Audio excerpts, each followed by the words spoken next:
and welcome to the inaugural episode of the Katie and Siegfried Show. I am Katie, and my partner in crime is the wonderful Siegfried. Alright, so we're going to talk about Mount Vernon this time. I will start with a quick recap of where I come from Mount Vernon in terms of trips. So I took one trip in college to Mount Vernon for a group project, class project.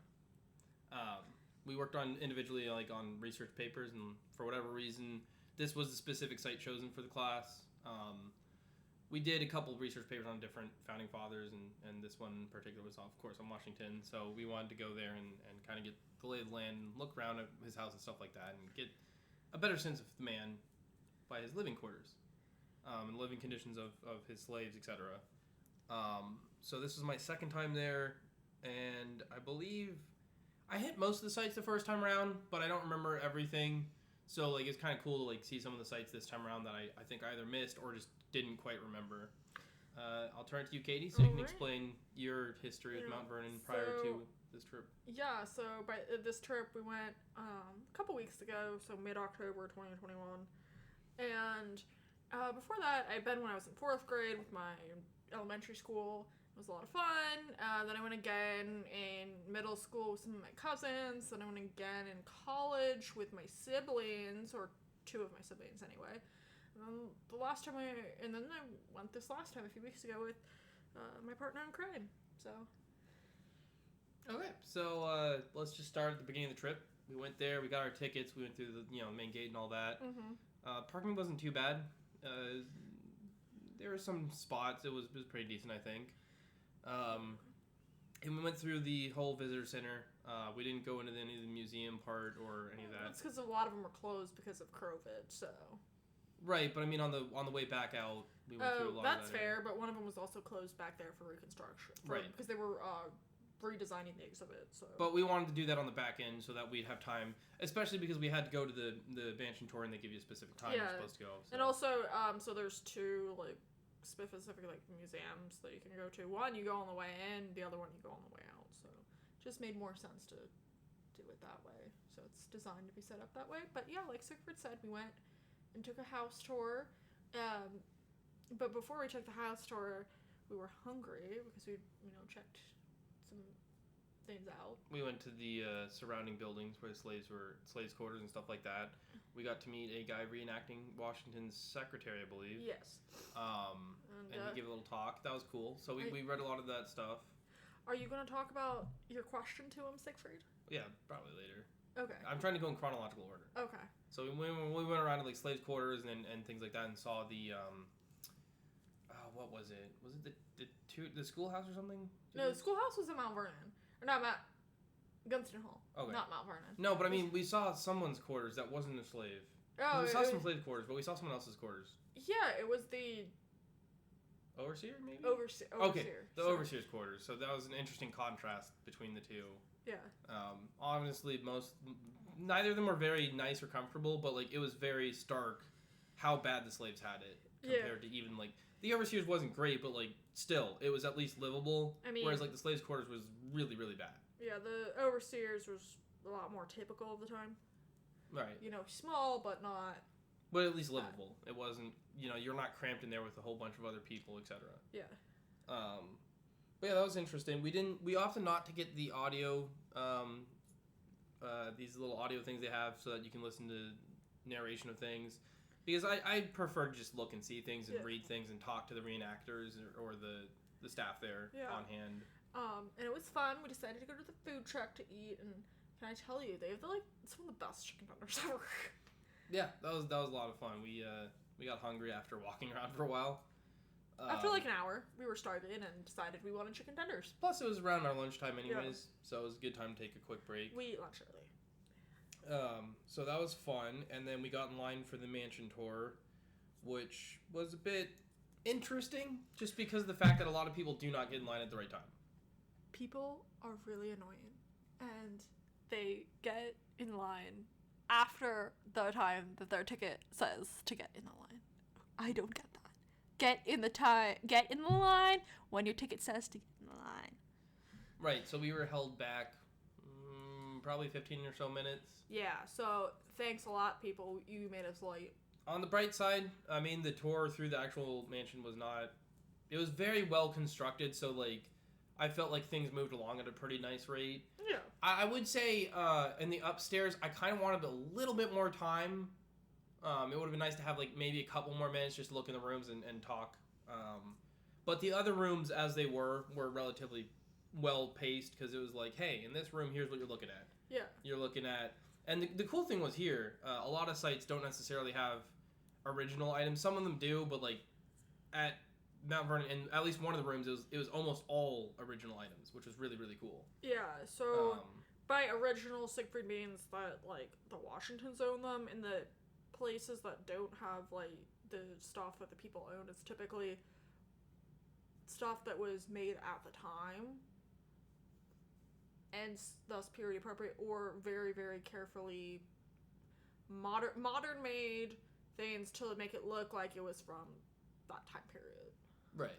And so that was just interesting to see, like, not just that these were time period appropriate, but these were actually owned by the Washingtons. Yes. And one of the coolest things there was in the hallway, actually. It was the Bastille key. Yeah, so the Bastille's the French prison that a lot of the revolutionaries broke into at the start of the French Revolution. And the Marquis de Lafayette ended up, the Marquis de Lafayette, he came over here to America, helped with the American Revolution, and then he went back to France and helped with the French Revolution. And one of the things he did was he helped, like, break into the Bastille and free all the prisoners there. So he got the key to the Bastille and sent it over to Washington because he was very close friends with Washington. Right. They had served a long time in the Revolutionary War together. Yeah, the American Revolutionary War. Right. Yeah, right. Sorry, I just wanted to clarify since we just talked about two relations. And then, so you see that on the first floor, and then you go upstairs, and like we had mentioned, Marquis de Lafayette was a good friend of Washington, so he actually had his own room in the house where he would stay. Yeah. Quite often, actually. Yeah. So there's actually a painting of him in there. So. Right. They added a portrait at some point. I meant to ask them when it was added and like when it was made, but I'd slipped my mind because, like I said, when you're upstairs, it's kind of chop. They're kind of like, hey, like there's like 4 different rooms or something like that. I think it was that you can look into. Washington's bedroom where he actually died in that bed. And so it's kind of, but like that at that point they're kind of moving you faster. I felt at that point like they're trying to get you out of the house. So it's just kind of like, hey, look around. That's where the Marquis de Lafayette stayed. That's where Washington stayed. All right, to your right, like, there's the stairs. Get moving. Yeah, and if you ever go, you will be able to see the original bed that Washington died in. Yes. And when you're walking down the stairs, after you've done looking at the Washington's bedroom, be sure not to hit your head. It's the really low ceiling. Yeah, I kind of wish they had mentioned that because some of the folks there had to mention that to their spouses. I mean, in some of the other tours I've taken in the past, they have mentioned it. It's just this particular person didn't. Employee didn't mention it. But yeah, then you go out the back of the house and you get the absolute gorgeous view. Of the Potomac River. Right. It's very calming. It's very nice. It wasn't too terribly packed with boats when we went. Yeah. I mean, there were some boats, but like you could still see a lot of the river without too much traffic, which was nice because it's very calming when it's not as packed. Yes, and across the river is Maryland. Fun fact. Right. I remember when I went there last time. I remember that view, and then I believe after we did the mansion tour, we went around to a couple of the other gardens because there's a lot of gardens on the property. Then we marched our way over to Washington's tomb and his old tomb as well, because there was an old tomb that was built, and Washington had specifications he had in his will for a new tomb to be built, which was built later, and then his remains were moved over there. His and Martha's and like 5 gazillion of his family members. Right. And so we saw both of those. They were both really nice. Even the old tomb was relatively nice looking. Obviously, the new tomb is grander and a bit nicer. I also thought it was very interesting that he decided to be called general and not president. Yeah. When you look at the tomb. We also got to go to the slave memorial. And they had the whole area. They weren't sure how many slaves had been buried out there, or even where some of them were. Yeah. So they weren't sure how many were buried out there, but they were able to mark off where some of them were buried. And that's not to say that there aren't more, that they're just not people just aren't aware of. Right, but it was nicely done because it was like, hey, this is the other half of the impact. Like it's not, It's not just the general and Martha. It's hey, they had 320 slaves working Right. for them. So And then 318 more accurately. we went down to the farm, which was super cool. We saw some sheep. We saw the horses. We got to watch a demonstration on treading, which Katie can enlighten us on. Yeah, so treading is separating the wheat seeds from the wheat stalks, and most times in history you'd see this be done outside, one of two ways. One, people would use flails, which are like big sticks or big nunchucks, to hit the wheat, or horses would trot on the wheat to do that. But that both methods result in having like people having to hand pick the seeds out of the dirt, which is really time consuming. You might not be able to find all of them. And also, when it's outside, the wheat's susceptible to the rain. So if it rains on the wheat's not good anymore. Washington said he lost about 20% of his crop that way. So he's like, okay, this doesn't make terribly much financial sense for me to do. So he actually designed a 16-sided barn to bring the process inside. And more accurately, his slaves did is that they would have the horses trot on the wheat, and the trotting motion would separate the seeds from the stalks, go through the floorboards. There's 1.5-inch gaps in the floorboards, and then everyone would collect the wheat up and at the bottom, and then it would be sent over to Washington's grist mill to be turned into flour. And wheat was his main cash crop, so that was how he made most of his money. He could sell the wheat to like Italy or South America, things like that. A lot of people, it's interesting, there's a lot of people that assume that Washington, he had a tobacco farm, which was true at the beginning when he inherited the property in the 1750s. It was a tobacco farm, but tobacco tightly regulated by the British. Tobacco is also very hard on the soil. So he switched over to weed because it's less hard on the soil and it wasn't nearly as regulated by the British government, so it just made more sense for him to do that. And then one key thing to note is the farm as it is now is not on the actual farmland. Yeah, so it's on a swamp, or it would have been on a swamp at Washington's time. The reason that they said they had set it up there is because the Mount Vernon Ladies Association, which is the group that owns Mount Vernon, owns about 450 acres. That sounds like a lot, but Washington had about 8,000 acres in his time, and the land that they own today isn't where the farmland was. Where the farmland used to be is like people's homes, the military base, Fort Belvoir, which is there, roads, things like that. So they're trying to make do with what they have. And then we went from the farm after watching the demonstration and watching them how they get rid of the separate the chaff from the wheat. We went over to the fishing section. It's really quite small, but it gives you a good idea of what was going on there. And we saw a replica of what one of the boats might have looked like. Yeah, and we also saw a small scale replica of what one of the nets would have looked like too. So the nets, so every year in the spring around mid-March or so, Washington's slaves would go out and fish for 6 weeks in the Potomac, and they would have a 150-foot long net. You catch all the fish, come back. They catch about 1 million to 1.5 million fish a year. They'd cut off the heads, the tails, and then gut it. And then after that, they would use the heads, the tails, and the guts for fertilizer. And they would use the main part of the fish that wasn't the heads, the tails, or the guts they'd salt it, put it in barrels, alternating levels of salt and fish. And Washington was required to give his slaves legally 5 ounces of salted protein a day, as well as a quart of cornmeal. So he's like, hey, there's a lot of fish in the Potomac. I'm going to use that as the protein for the slaves. And whatever he didn't use for the slave population at Mount Vernon, he would ship down to the sugar plantations in the Caribbean and sell it there. And the money that he made paid for about half the operational expenses at Mount Vernon. So it made him a lot of money.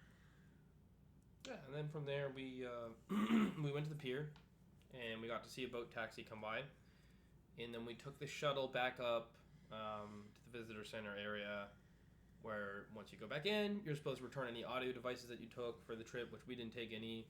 And we went to the museum. We played an interactive little show about the Whiskey Rebellion. What would you have done? What would his what Washington's advisors have told him. That was kind of fun. And then we walked around and read a whole bunch of different things about, you know, the French, not the French and Indian War, I think it was, and a couple other wars that Washington was involved in, and different battles he was involved in, and things like that. There was a movie going on just as we were heading out. That was like an hour, I think. Yeah, it was half an hour. Okay, half an hour. But we opted not to go to that because we had some prior engagements. But we did get to go around the museum and look at a whole bunch of things, and it was a lot of fun. Yeah. We had a lot of fun, and it was a great experience to go together. Yeah, it was a lot of fun. It was good, and I don't feel like we missed much of anything in terms of like. I think we hit most of the highlights there. I think we hit pretty much everything we wanted to hit. Out of the sites, I don't think there was anything we like particularly missed. I don't think so. If I can remember. Yeah. Because we tried to do everything. The only thing we didn't do was the grist mill and the distillery because it's what 3 mile walk. Yeah. Or drive. It's 3 miles. Pro tip: there's no sidewalks, so don't try to walk from the main side of Mount Vernon to the grist mill, and it's only open seasonally. So. Plus, I believe, if I remember right, you need separate tickets for that. Yeah, you need a separate ticket. The employees said that's a COVID thing. In past years, you didn't need a separate ticket, but now you do because they want to know how many people to expect. And we just decided that, you know, like, while it would be interesting to see, it was just not on our top tier list of things to look at Mount Vernon. Definitely, maybe if there's another trip we want to plan there, we could maybe potentially go back and take a look at that. But like, as far as that particular trip, we decided we just didn't want to do that, and like, we were content with what we had seen and what we had done. Like, there wasn't any real reason to go beyond what we did there, and I think we hit everything we want. Like I said, we hit everything we wanted to hit. We got to see everything we wanted to see. They have really good little plaques of information all around, so you can read about everything. Two things that we didn't mention is we got to see the blacksmith, which was cool. They gave us a demonstration. They talked about how it worked there and how blacksmiths back then, at least at places like this, were not mass-producing items. They were more repairing items or doing very specific work. So they might make a couple tools, but it would be very rare. It's more about fixing tools, and then your mass production would come from like England or other places that had the capabilities to do that. Yeah, and he also said that, like, if you wanted like an axe hammer, you go to a specific person for that. Right. Not the blacksmith. If you wanted nails, you go to a specific person for that. Right. They're just mostly there to like, okay, the tool's kind of bent over or something. We got to fix that. And then we went to one other place. I can't remember the name offhand, but it had the horse, the carriage. Oh yeah, the carriage house. So. Thank you. For some reason my brain was blanking. Yeah, so. But that was cool. We got to see that too. You forgot to talk about the secretary with hat question. I didn't. I was getting back to that. Oh, okay. Yeah, so like, we saw Washington's secretary reenactor walking around, and, you know, I was trying to think of a question to ask him just because, like, he seemed to be bored. Well, he looked bored, but he's also very knowledgeable. Like, his talk that he gave was very interesting about, like, the way he tried to, like, I don't want to say defend slavery, but he kind of did, like, but, like, it was supposed to be in character, right? So, like, that person at the time would have certain beliefs, and he was trying to make it clear, like, hey, this is what they thought. This is how they justified these things. This is not a defense in the real world, like modern day. But at the time, this is what you would have heard if you went up to someone and were like, hey, why do you own slaves, right? Yeah. So that was an interesting talk to have. But anyways, my only question for him was, like, you know, everyone at the time kind of seems to wear hats. And I'm like, was that like is that a fashion thing? Is that just like, you know, hey, I wear a hat because I'm wealthy? And he's like, no, actually, it was more of a fashion thing than wealth, although wealth did play into it. You know, some people would have fancier hats to show their status, but for the most part, if you're a good, proper gentleman, you wore a hat, which basically meant every man was wearing a hat. Yes, and all women were wearing caps, which were like white, little, kind of like bonnets. So. Right, so it was this very interesting change in fashion over the years that was something that's important at the time. And I think it was funny because he seemed very thrown by the question, like he had never been asked that before, which is probably fair, but like I like to study people and how they, pretty much everything about people, like their behavior, what they wear, things like that, and like societies at different times wear different things and behave differently. So it's very interesting to see, like, okay, why are they doing this? Is this because, like, it's just an expectation? Is this because it reflects some kind of religious belief or something like that, or just, like, it's a cohesive thing. Like, the Romans wearing certain uniforms to show, like, hey, I'm a member of the Roman army, right? So, like, the same kind of deal here. Like, okay, every proper gentleman wears a hat. So, like, if someone's not wearing a hat, okay, maybe that guy's not a gentleman, or he's outside of the norm, or whatever, like, but, like, it would have been interesting to see, like, were those people kind of shunned or something? Yeah, and also, at the time, the streets were a lot dirtier than today. True. So you don't want to get all that dirt in your hair, right? So wear a hat, wear something on your head to keep it out of your hair. That's fair. That's another good point, yeah. But yeah, I would highly recommend going there. They had some really nice gift shops. They have pretty much everything you can imagine. Kids' toys, Christmas ornaments, very fine china, very expensive fine china. They had shirts, hats, books, everything under the sun. They had replicas that you could buy of Washington's bed, which were, again, very expensive. So. Right, but I mean, they had pretty much everything under the sun, which is really nice. And you could buy good gifts for friends, family, for yourself. Yeah, it was one of the nicer gift shops that I've seen, because some of them are very small, but this was a very large scale one. They also had a very big cafeteria area with pretty decent selection of foods. I think we ate dessert. I don't recall if we ate anything else at the cafeteria. I think we just had dessert because we had already had lunch prior to that. Because we had lunch at the food truck. So. But it was also good just to sit down, get some fresh air, enjoy some ice cream. I will say the ice cream selection wasn't the grandest because they didn't have like an ice cream store there, but it was like prepackaged ice cream things you can get at the grocery store. It was sufficient. I mean, the actual food choices at the cafeteria were fine because it was like pizza and all sorts of other stuff. But like as far as dessert went, I felt like I could have left a little bit to be desired. But I mean, you're not there for the dessert. You're there for the mansion. You're there and the grounds. Yeah.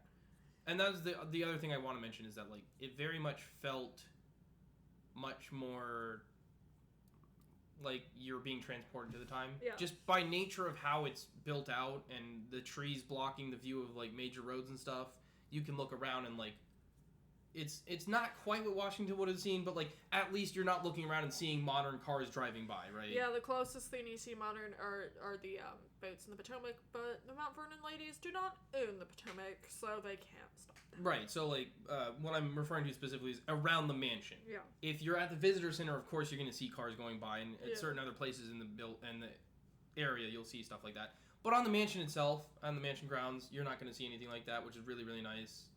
Right. Yeah, I think that's all we got to say. Yeah, so that's it. If you have any questions or comments or ideas for our next topic, email at us at the khsrshow@gmail.com.